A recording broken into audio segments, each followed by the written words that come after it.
is LBC. From Global, leading Britain's conversation, The Nigel Farage Show. Mr. Nigel Farage. Thank you, Donald, and good evening, everybody. Well, I said on this show a week ago that I couldn't remember in my lifetime a new government getting off to a worse start, because we had the Foreign Secretary, Boris Johnson, publicly disagreeing with the Chancellor, Philip Hammond, and that was specifically over the 1% pay cap for public sector workers. Little did I know that it was going to get a lot worse than that and descend into farce over the course of the last weekend, where now they're all publicly briefing against each other. There was a drinks party that took place last Thursday in London, the Spectator magazine, absolutely stuffed with cabinet ministers, junior ministers, backbench Tory MPs, and everybody behind the backs of their hands briefing against each other. I've no doubt some of you are pretty disgusted by this, because we've only just had a general election that was going to give us, do you remember, strong and stable government. Well, it's a very long way from that. So what's it all about? Well, it's all about the split. It's all about the fault line that has been there in the Conservative Party for nearly 50 years.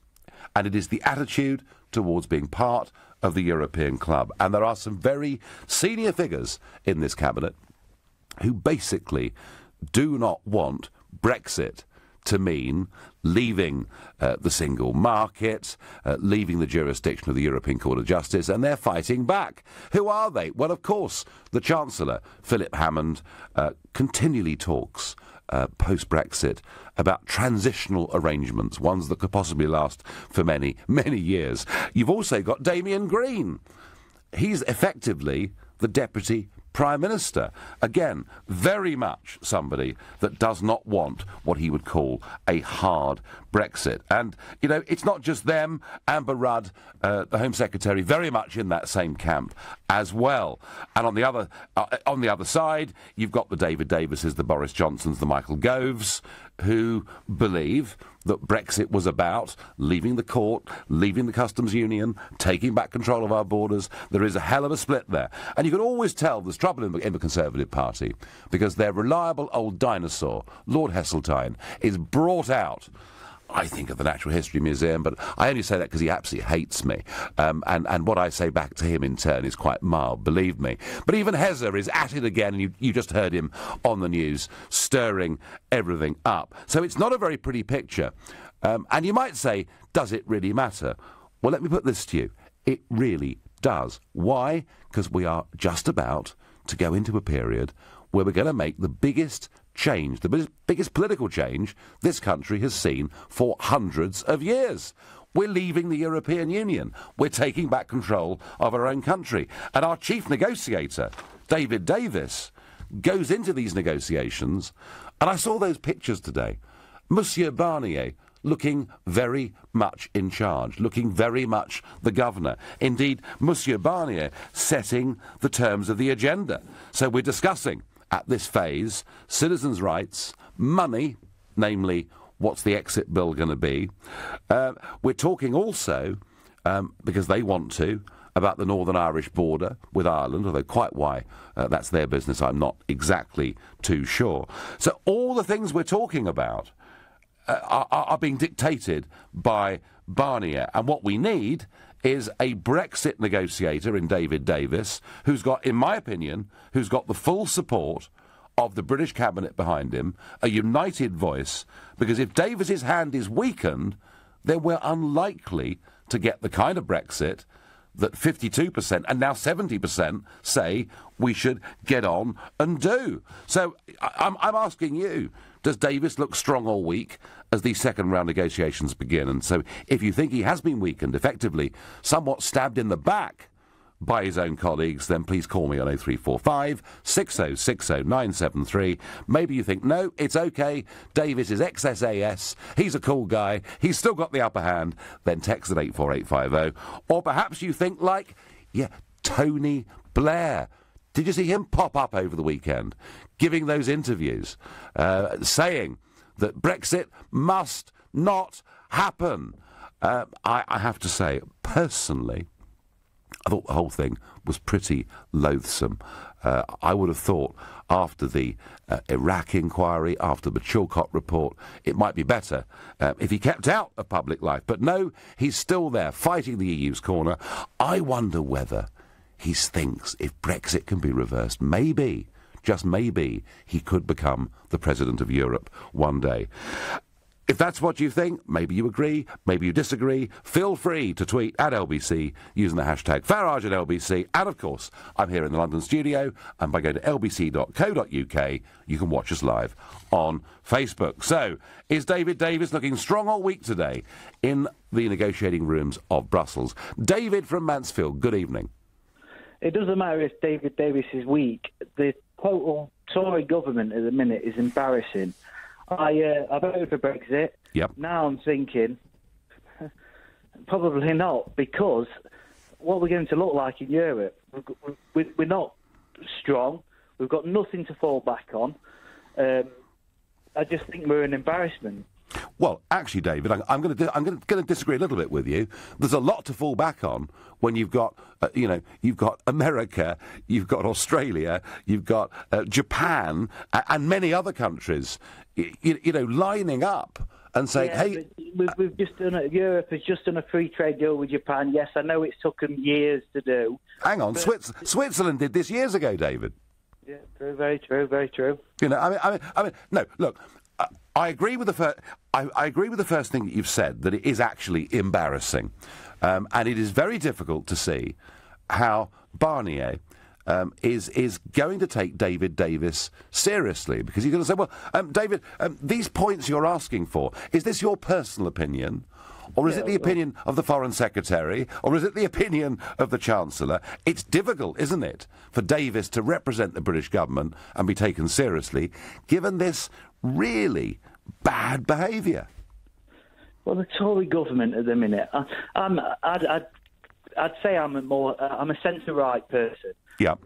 And I voted for the Tories in the last government because from Mansfield we wanted the hard Brexit. We voted for the hard Brexit. That's what we voted for. I think everybody who voted for Brexit voted for a hard Brexit. When they voted for a soft Brexit, no. They voted out. But obviously now we're going to get, the way things are looking, is a soft Brexit. If we vote the Labour Party in, we'll get a soft Brexit for some reason. But what's the point of voting Brexit to get a soft Brexit? Well, out is out in my. No, well, I think, and David, I think, as I say, the opinion polls say that 70% now, however they voted, whatever they thought at the time, think it's a democratic decision. Let's get on with it. And what's interesting, David, is, and you were a Brexit voter. I wonder how high immigration was on your list of concerns when you voted Brexit. Huge. You don't know what's happening up in the old pit villages that are happening up in the north of Nottingham. It's totally flooded with Eastern Europeans. I'm not saying they're a bad thing. I'm just saying that it's totally. There's places like Shirebrook that probably people won't have heard of. It's now just totally gone because of Michael Ashley's Sports Direct. Yeah. Obviously employed by everybody who is Eastern European because they're low-cost labour. Fair enough, no problem. You're a businessman. You want to get cost down. Yeah, I'm going to say. But what has it done? Yeah. Mike Ashley, by the way, folks, is not on his own in doing this. A lot of big businesses have. But what you're saying, David, is it's fundamentally changed the community. Totally changed the community. Yeah. Totally changed everything. But that's not my point. My point is, I voted for Brexit, but we're not getting the Brexit that we voted for. We're getting a totally different Brexit that's going to be coming, and it's just a shamble. Well, I believe that David Davis wants the kind of Brexit that you voted for. And I say that because I shared platforms with him all over the country during the referendum campaign. I've known him a long time. But if his hand is being weakened because his own side are effectively trying to put knives in his back to try and water down Brexit, then we're not going to get it. David, I thank you for your call. And I think there are millions of people like David out there, who voted because they do genuinely want us to get a grip on our borders. And at the moment, there is no sign of that at all. Bob in Bath, good evening. Good evening, Nigel. Good evening. So, is David Davis looking strong all week in this negotiation? I think you are doing a very, very disservice to our government. Me? You are backstabbing everyone. Hang on. I've supported you, Nigel, many, many times. I've spoken to your offices. I've spoken to your officers. Yep. And now, all you're doing is trying to split our government. Now, our government is what we have voted for. We had a referendum. You now support Corbyn many, many times. His name has cropped up many, many times. It's time you got off your high horse and supported our government. Well, Bob, hang on a second. Bob, before we go on, Bob, hang on, because you're raising some big points here. This government doesn't need any help from me to split. It's split already. Look at the way they're behaving, Bob. Publicly rowing with each other, briefing behind each other's backs at spectator parties. Just read the Sunday newspapers. Bob, this isn't my doing. This isn't my doing. You just read the social media, all you guys. You're nothing but a load of traitors. You're becoming as big a traitor as the rest of them. To what? Support our country. Bob, I want to support our country. I want to support our country. And I want to support our government. But how can I when they're not giving a clear, consistent tune? They can't give it because you and the likes of you are stabbing them in the back all the time. Lay off. Well, Bob... We've made a decision. Support our country. I do. Bob, I've spent my whole political career believing we should be independent, free and self-governing. And I promise you, when Theresa May gave that Lancaster House speech, I said on this programme that I agreed with every word she'd said. All right? I'm quite prepared, Bob, to bury any party political loyalties in the interest of us getting the Brexit that we voted for. Right now, Bob, we've got a government that really are at 6s and 7s, and that to me is the problem. Bob, I thank you very much for your call, for your opinion. I've been called a lot of things over the years, and the list just keeps growing. You're listening to The Nigel Farage Show, exclusively on LBC, and it's 7:15. Nick Ferrari at breakfast with Matt Fry. HS2 construction contracts announced today costing £6.6 billion. Chris Grayling. Korean, big British construction firm. We want it to succeed. It's having a difficult time at the moment. So are you giving them a leg up with this in their time of need? Is that what this is about? They are part of a consortium that's won this contract, and we've got a clear guarantee from the other members of the consortium that if something goes wrong, they'll step in and make sure this is all delivered. Nick Ferrari at breakfast with Matt Fry every weekday morning from 7, only on LBC. Are you confused about PPI? At PPI Hotline, we want to give you the facts. There is absolutely every reason to check you had PPI. Even if you think you never have, we can help you find out, as you could be owed thousands. And now there's a deadline. We just need the name of the bank you've had loans or credit cards with, and we'll check for free. So find out now if you're owed by texting WIN to 82222. PPI Hotline. Text WIN to 82222. Match, Malcher, workplace chair, pension, pop. Sound a bit alien? Well, he's saying it's time for small businesses to set up a workplace pension. Still sound alien? Don't worry, the People's Pension can help. We're an award-winning scheme run by a provider with 30 years pensions experience. Our complete solution gives small businesses total support. Join the thousands of businesses already signed up at thepeoplespension.co.uk/alien. The People's Pension's a workplace pension scheme regulated by the Pensions Regulator. The People's Pension. Designed for people, not aliens. On a travel pack tailor-made holiday, you get to see the very best of the world. Tour the famous Route 66, the spectacular Canadian Rockies. Experience the magic and history of India, the wilds of Africa, or the exotic Far East. Start your journey with Travel Pack. For amazing prices on your tailor-made holiday of a lifetime, call Travel Pack today on 0208 903 9999 or visit travelpack.com. Atoll protected. Hi, I'm Michael Owen and I know what it's like to be injured. If you've been injured and it's not your fault, you need to speak to Gowing Law. Text WIN to 80800 and Gowing Law will do the rest. Thanks, Michael. If you've been injured on the road or at work, Gowing Law could help you win thousands in compensation. We can tell you instantly what you might be owed. Find out right now and text WIN to 80800. So win with Gowing. Text WIN to 80800. You can earn more with a degree. And you can get a degree in just 2 years with a course at GSM London. Degrees are awarded by Plymouth University And if you don't have a formal qualification, you can start on our foundation year. Places are available for September at our Greenford and Greenwich campuses. Enroll now. Text GSM to 66777. Or visit gsmlondon.ac.uk. GSM London. Have bold dreams. We've been thinking about Lucy. Wait! And how she's not very happy that her phone is on its way to Preston without her. And with it 86 selfies, 4 cat videos, that guy's phone number and her banking app. But at least she isn't worried about someone stealing her money. That's because at NatWest we've already thought about the left phone on the train scenario. It's why we never store your bank details on your mobile. NatWest.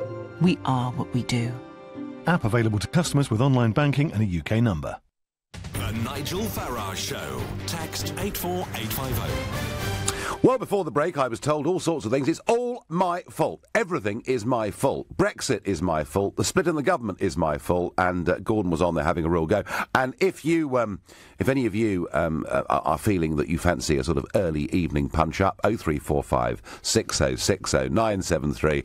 I'm sitting here. I can take it. On Facebook, Douglas says, send Mog to assist Davis. I wondered how long it would be before Jacob's name cropped up. Theo says, good Lord, all the mandarins within the Tory party have started sharpening my knives. Let's save the Brexit cause. Ben says what we need is politicians that respect the referendum and stop negotiating and leave. So Ben's for walking out tomorrow. Well, one thing for certain is that Tony Blair absolutely does not respect the result of the referendum. He said it must be stopped. Here's a thought I get from Ollie on text. Get David Davis to work with business leaders to execute the best deal possible. Similar to the Trump administration. Current structure won't work with a majority cabinet but don't believe in Brexit. It's a fair point. May should sack all the Ramonas in her cabinet and just walk away, Mrs May, says Joe in London. So one or two people getting very impatient, I sense, with the whole renegotiation process. I didn't vote for a hard or soft Brexit. I voted to leave the European Union to become a free and independent country, I get on Twitter. It's a Whitehall farce. Baldrick could do a better job at the moment. Rees-Mogg for the top job. Now, this just doesn't stop. Whether this is just me on this show, or whether there is a sort of national pro-Jacob phenomenon since he named his 6th child Sixtus, I don't know. Something perhaps is going on. Gordon in Watford, has Davis been weakened by all of these splits? I don't think he's been helped. I mean, Nigel, I am not interested in a hard Brexit or a soft Brexit or an easy Brexit or a difficult Brexit.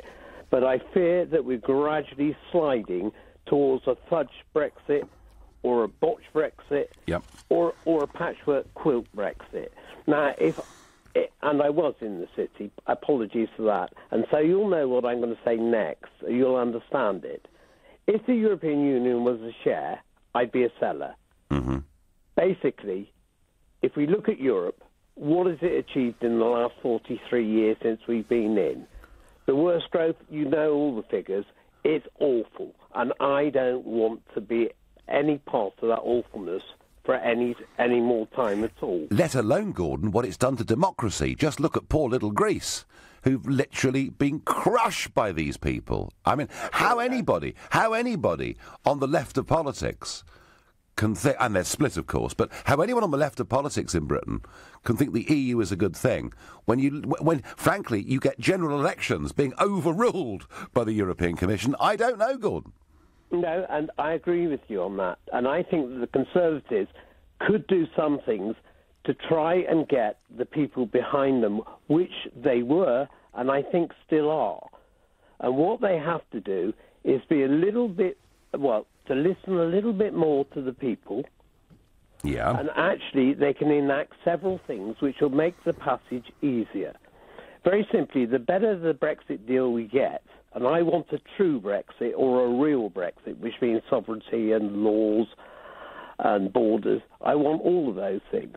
But to make it easier for those people who are feeling the pinch at the moment, there are many things which can be done. Foreign aid, if we cut it in half to 0.35%. Yeah, but Mrs May is committed to keeping it at the Cameron level, Gordon. It's going to be £13 billion next year. The reason she did so badly is because she concentrated on Brexit thinking she had it. She had a lead in the polls, a big lead, when she said those words on the steps of Downing Street, when she was first put in as Prime Minister, not elected at that stage, when she said she wanted a fairer Britain. She did. And basically, she's done nothing to make it fairer. And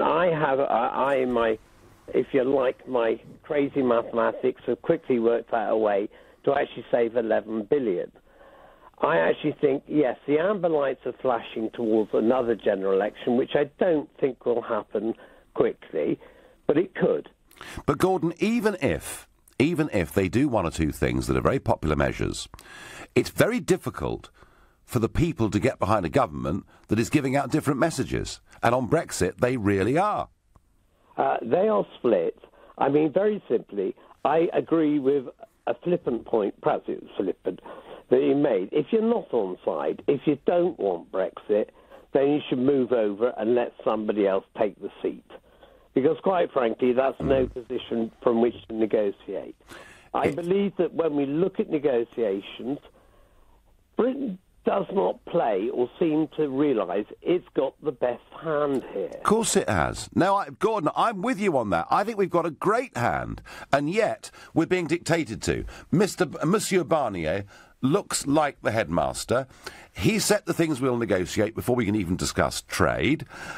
And then, in an attempt to really undermine us, Gordon, he last week met up with Corbyn, Sturgeon and Carwyn-Jones from Wales. We've now got Verhofstadt, the EU's representative, suggesting Corbyn becomes part of the negotiating team. So David Davis actually is struggling both ways here, isn't he? Number one, he's being undermined by his own cabinet, and number two, you've got a willful attempt now by the EU to try and split the British political system. That's how I see it, Gordon. Are you optimistic, Gordon, that Brexit's going to happen properly?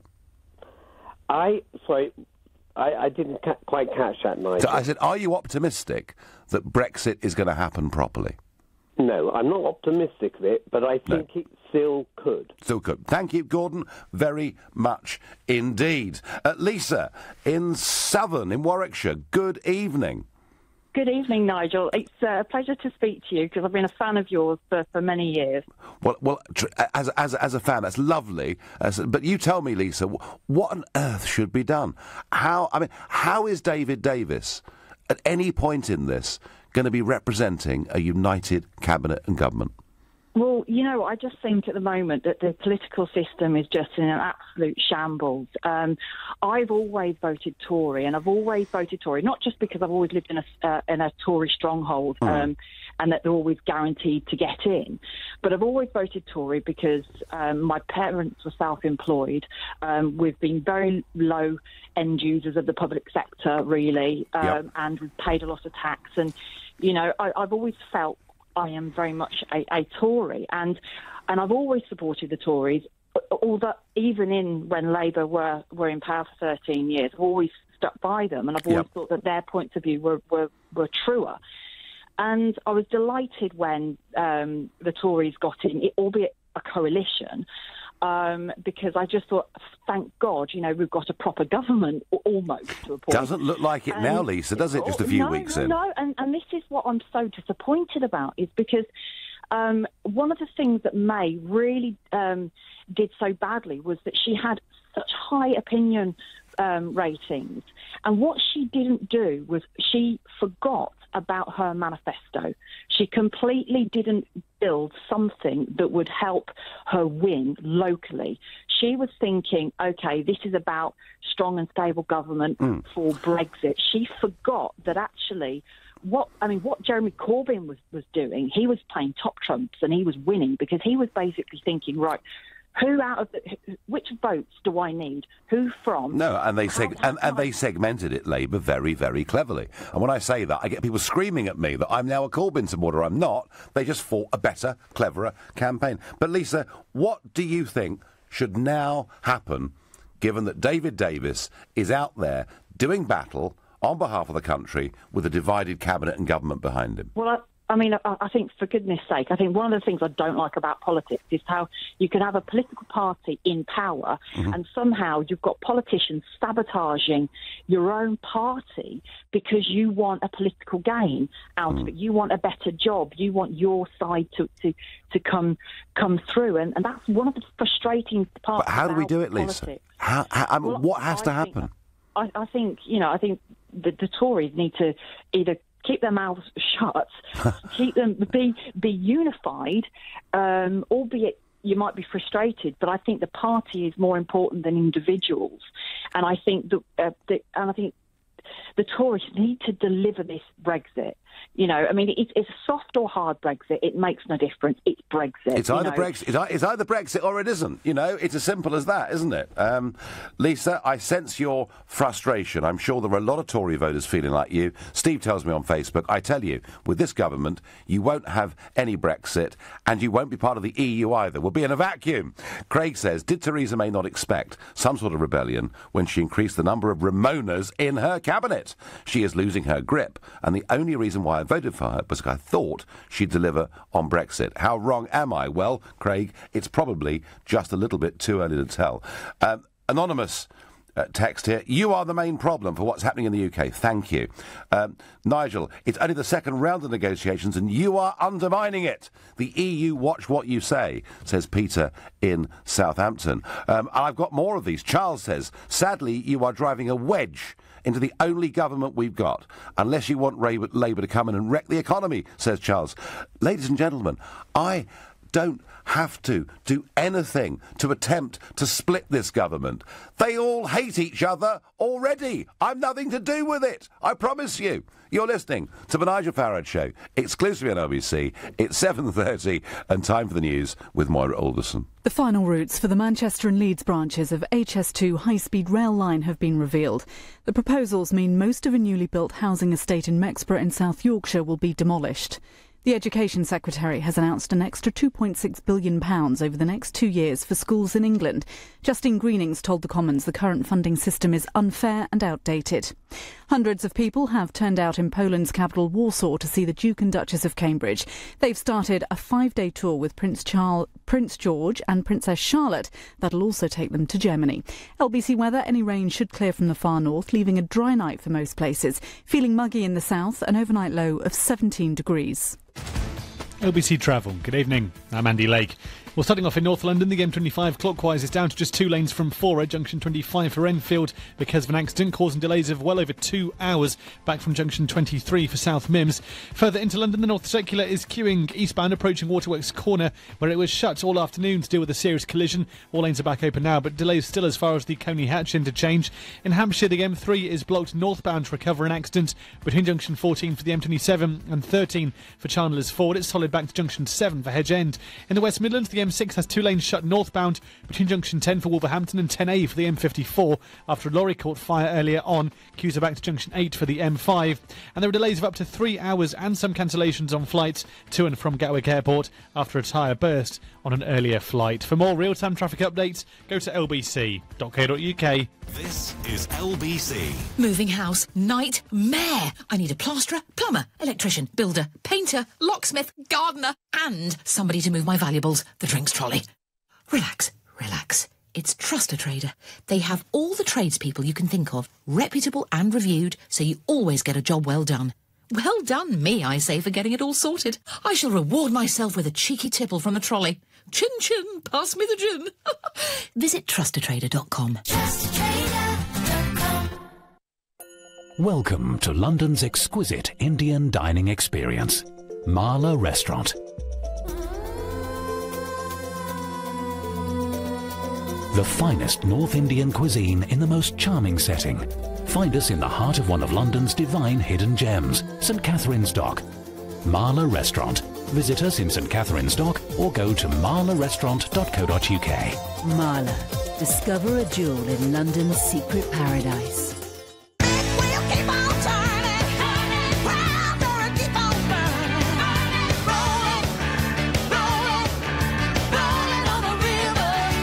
With breakdown cover from the AA, we'll do whatever it takes to make sure your big wheels keep on turning. Our mechanics usually get you going again in 30 minutes. Breakdown cover from the AA. Because anything can happen.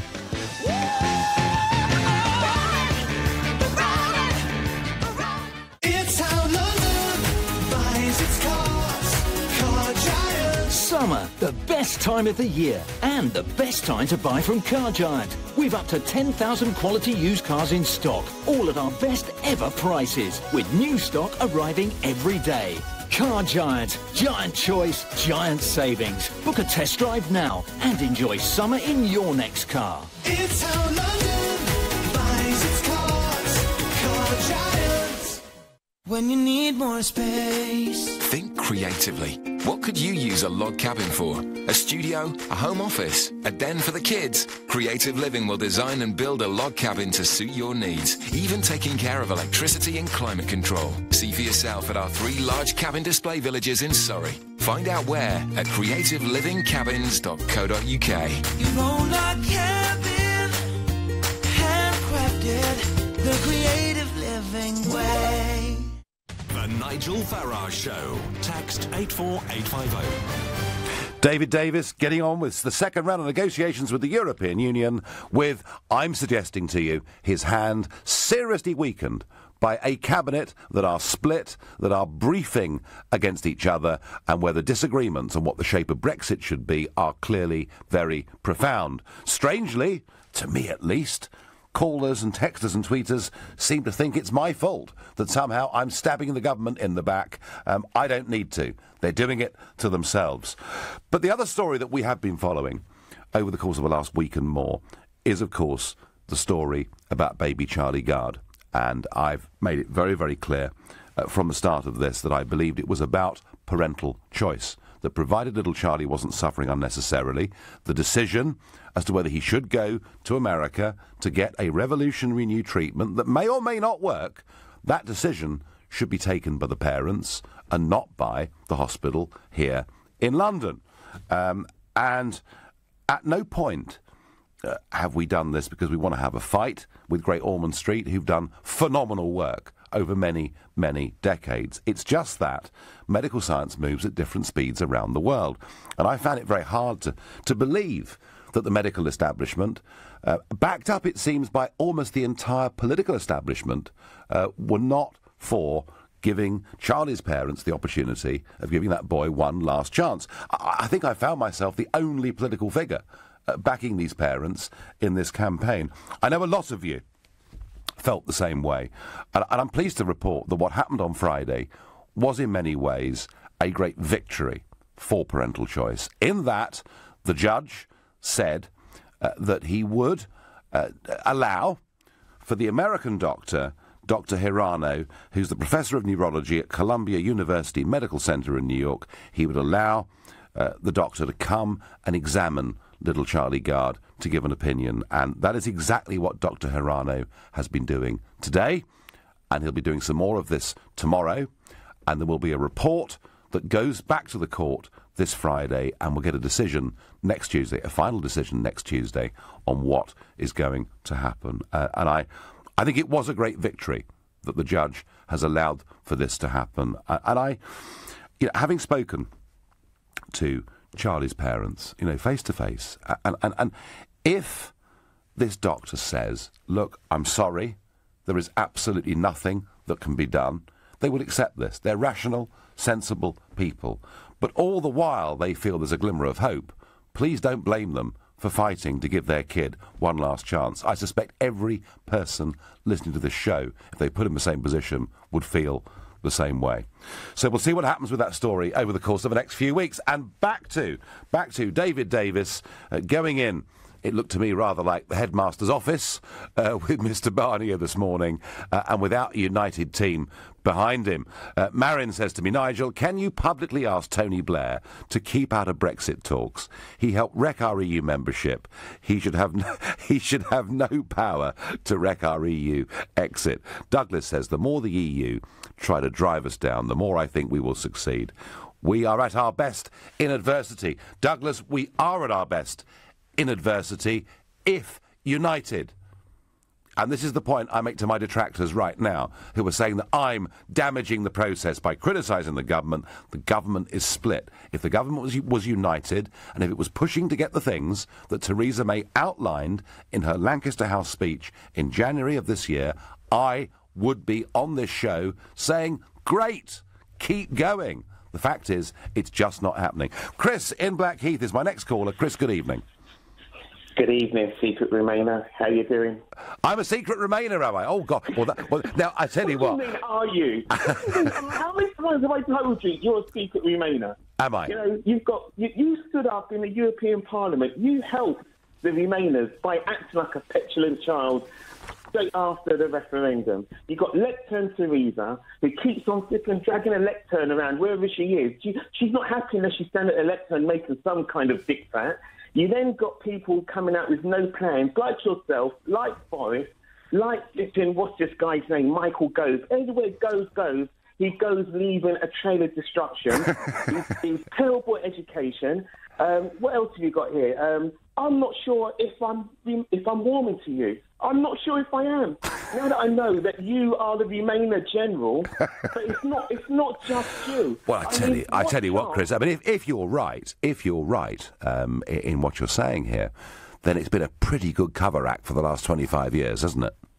Do you know what? The Scarlet Pimpernel, they seek him here, they seek him there, they seek the Pimpernel everywhere. Come on, Nigel, seriously. You know, this time I made sure I made notes just so I could get my point across distinctly. I honestly believe, and I hope, because everybody knows, I am a Remainer. No, I'd never have guessed Chris in Blackheath. I really wouldn't. Well, Nigel, let's put it this way. We're not going to leave the EU, and if we do, we are going to... So you're a Blairite. You're a Blairite. It's never going to happen, yeah?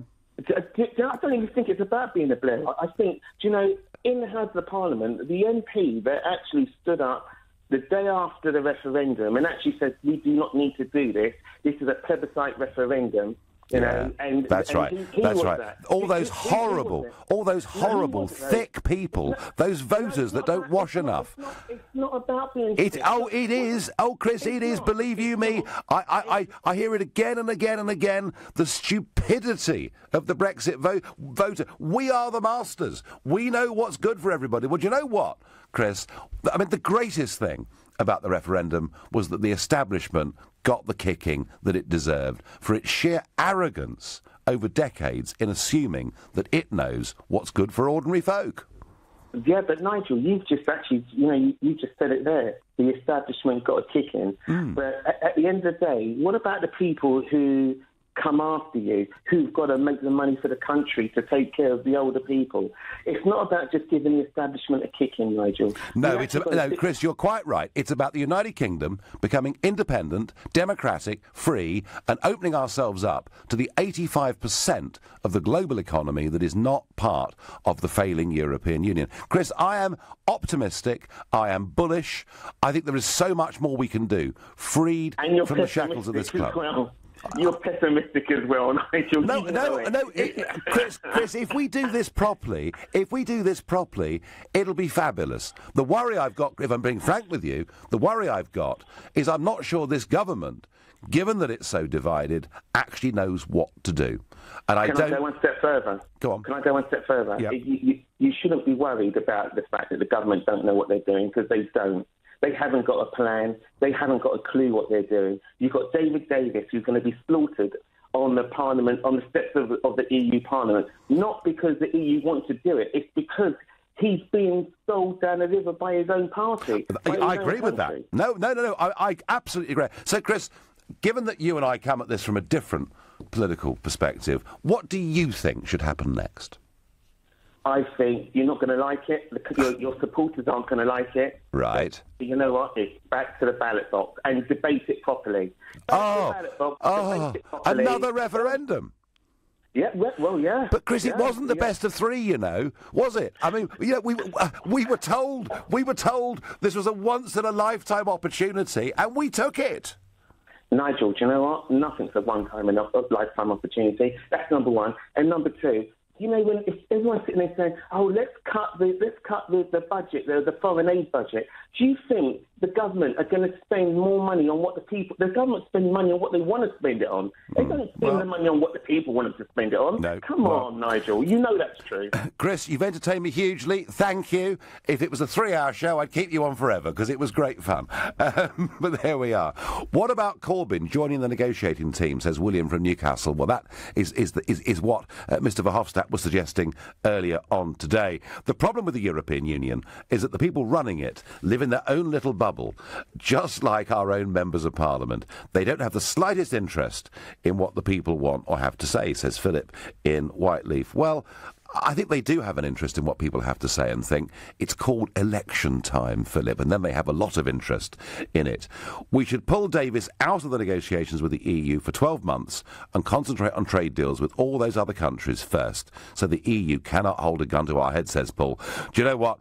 Logically, that is absolutely right.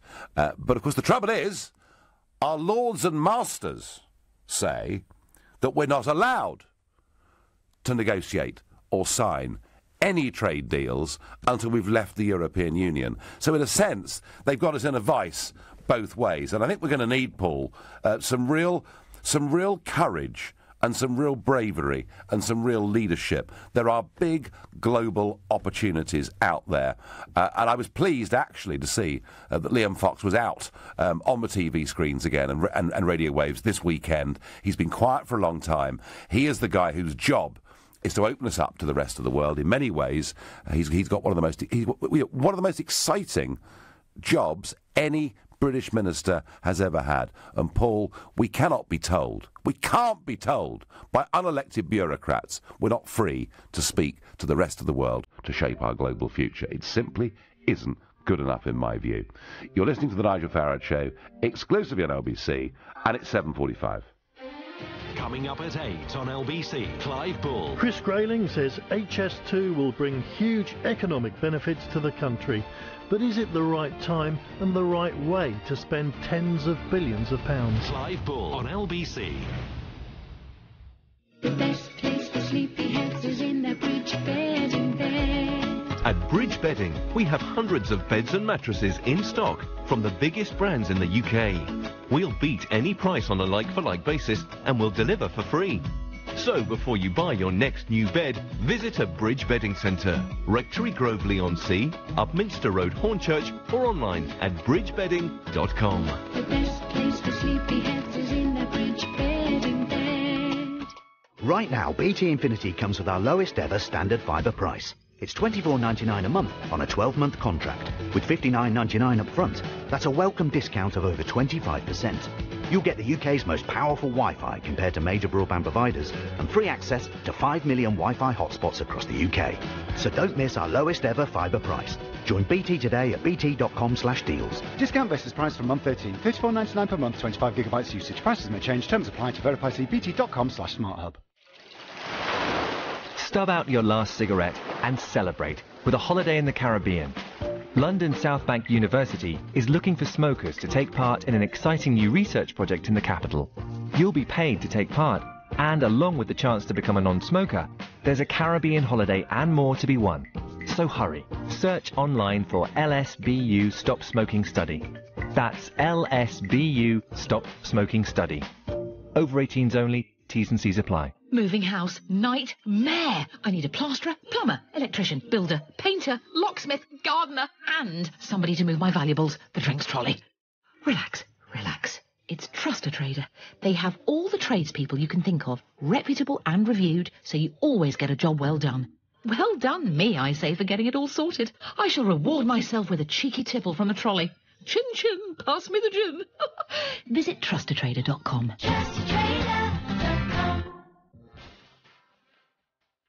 Want a brand new apartment starting from just a £7,500 deposit? Come to Galliard Homes and purchase your new home with Help to Buy from just £150,000.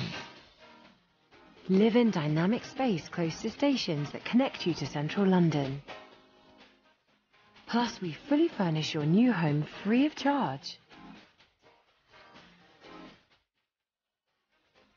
Call us on 0203 770 6300 to hear about our range of incentives to help you get on the ladder. Visit galliardhomes.com. That's galliardhomes.com. Live the lifestyle with Galliard. This is LBC, the Nigel Farage Show. Call 0345 6060 973. Text 84850. Tweet at LBC using the hashtag Farage on LBC. David Davis going into the lion's den with knives in his back that have been planted there by people in his own cabinet and government. It's hard to believe, given the enormity and the magnitude of, and the opportunity of what Brexit represents. James on Twitter says, a question for you. Given you know the EU a lot better than most, if we did negotiate trade deals anyway, what could they do to us? James, do you know what they could do? They could throw us out. Oh, we're leaving anyway. There's nothing they could do to us, and that really is the point. And even if we wanted to obey the letter of the treaty, we might not sign the deals until the day we leave, but we should now actively be negotiating them. Now, I've heard that man Verhofstadt, you know, who I do battle with in the European Parliament, I've heard him saying Britain should not even be allowed to negotiate. The hell with that. We should be we should be going, James, at full pelt. You know, the point about the Brexit vote is it was not Britain becoming isolationist. Far from it. It was Britain being able to be a genuine global trading figure in the 21st century. On text I get, is it the same Tony Blair who wanted us to join the euro? You bet your life. And I think he probably would too. Nigel, we should offer a referendum on the deal. And if it's rejected, we return to WTO rules. Cheers, Dave in Basingstoke. Well, yeah, I mean, look, you know, if we did that... Dave, we are going to leave. You know, I'm still totally confident. I do not believe that any political party, certainly Labour or Tory, could go against Article 50, could go against us leaving. We are going to leave. What we're debating is whether we're, in the end, going to finish up leaving in name only. It would be excellent for Britain if Jeremy Corbyn joined the negotiating team on the side of the EU, says James in Barnes. Well, that would be interesting, wouldn't it, given that Corbyn for 33 years has sat in Parliament and been far more Eurosceptic than me. He's been far more critical of the European project than I've ever been. My language on the EU is very moderate compared to what Tony Benn and the gang had been saying all the way back to the mid-1970s. Gareth in Swindon, did David Davis look to be in control today, in your opinion? No, not really, but I wanted to call really about what you said about Tony Blair earlier, and if anybody out there had any thoughts on him. You know, whilst I don't agree with what he's saying now, I wish we had somebody, you know, with his passion, kind of debating for Remain when the debate was happening. I feel like there was nobody really on the Remain side that had any charisma behind them. You know, David Cameron was... Hang on, you had the Prime Minister, you had... He was towing party lines, though, wasn't he? And their party line was, well, we're not really sure. No, Gareth. But Cameron fought for Remain with all his heart and soul, as indeed did the Chancellor, George Osborne. I mean, they gave it everything they had. Yeah, well, you can argue that, but I still think that the whole referendum was called because of pressures within the Tory party. I still think we can't be sure what sort of pressures were kind of going on behind the scenes. It was obvious. Gareth, they were losing millions of voters to UKIP, and they were beginning to see sitting MPs wanting to defect to UKIP. He had to do something to stop that from happening, because it was going at a hell of a pace, and the referendum, he thought, was his way out.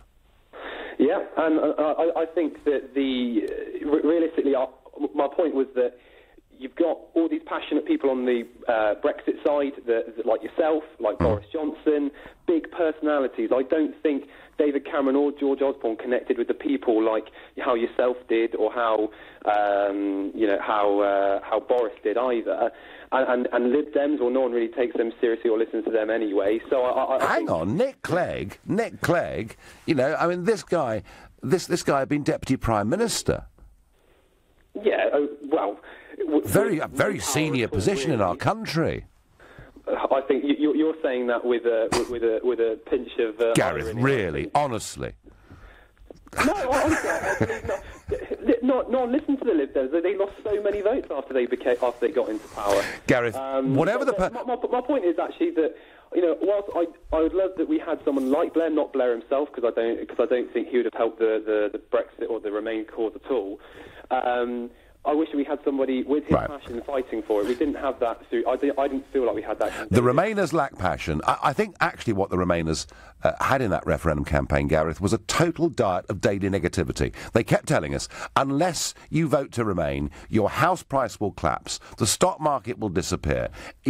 They almost predicted that a plague of locusts would descend upon our crops. They fought an entirely negative campaign, Gareth, and they thought they'd win, because the Tories won the election in 15 by being negative about the SNP.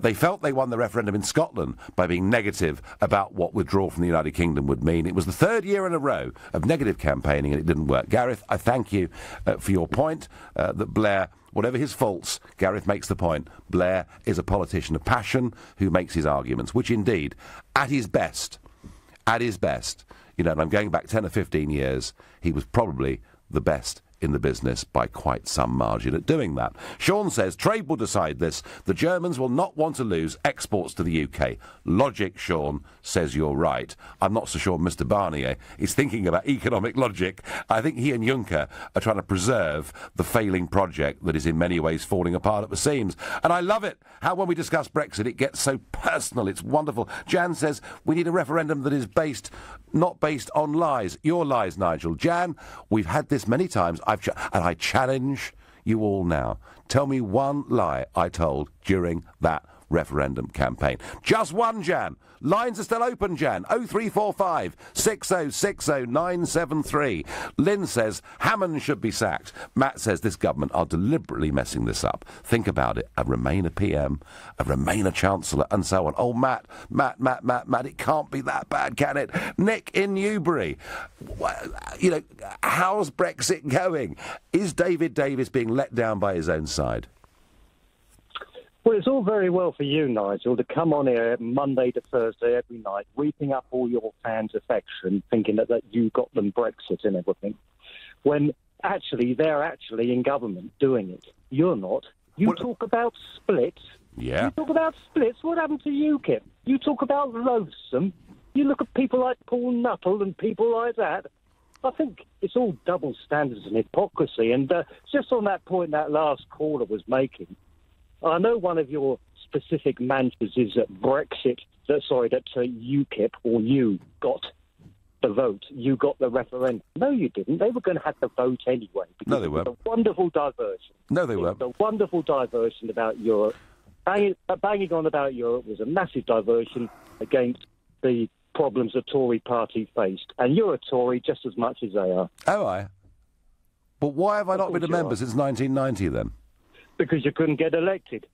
Well, hang on, I was... But I was... You couldn't get elected, But I was 26 years old and working in industry. Nick, you can fire whatever venom you like at me, but it's got to have some basis of fact, hasn't it? Well, the reason why you didn't carry on in the Tory party because you couldn't win a seat. Now, that's no disrespect to you. No, Nick, sorry, that is utter... Win a seat. That is utter nonsense. I was only a member of the Conservative Party. I had no ambition ever to be in elected politics. I had a proper job and a life, and I only got involved in politics and helped to form a brand new party whose prospects of success were just about zero because I believed so strongly in the issue. Simple as that. So, Nick, you're a Remainer, presumably, are you? No, I'm not either. I want to see Europe. I want to see a proper political federal Europe. To me, right. The referendum was complete false, based on false notions. So you want really coming out of anything. You want a European army, European foreign policy, European currency. You are a European, Nick. Well, I'm an internationalist, and that's what Corbyn is, and that's what the Bennites anti-Brexit, anti-European stances, and nothing to do with your type of Brexit. What are you talking about? What are you talking about? Look. I think you understand now. It is very difficult. It is very difficult to be an internationalist if you're part of the European Union and forbidden from making your own relationships around the rest of the world, Nick. Not at all, because the potential of Europe can advance internationally. That's why. One global government. Yes, that's what the Trotskyites want. Nick, I thank you for your call. It's not what I want, I've got to tell you. Well, there we are. Quite a lot of personal stuff over the course of the last hour, but that isn't really relevant. Well, in the wake of this mix-up and these terrible briefings that are going on, Theresa May will remind ministers at Tuesday's cabinet meeting of the importance of keeping their discussions private, Downing Street has said, following a series of leaks. That is too little, too late. Either the Prime Minister sacks a few people and gets a cabinet that is united on Brexit, or she needs to go herself, because frankly it's a farce and David Davis is being put in a completely impossible position. Something has got to give. You've been listening to The Nigel Farage Show here on LBC. I'm back tomorrow at 7. Coming up at 10 it's Ian Collins, but up next it's Clive Bull. Nigel, thank you. Now coming up at 9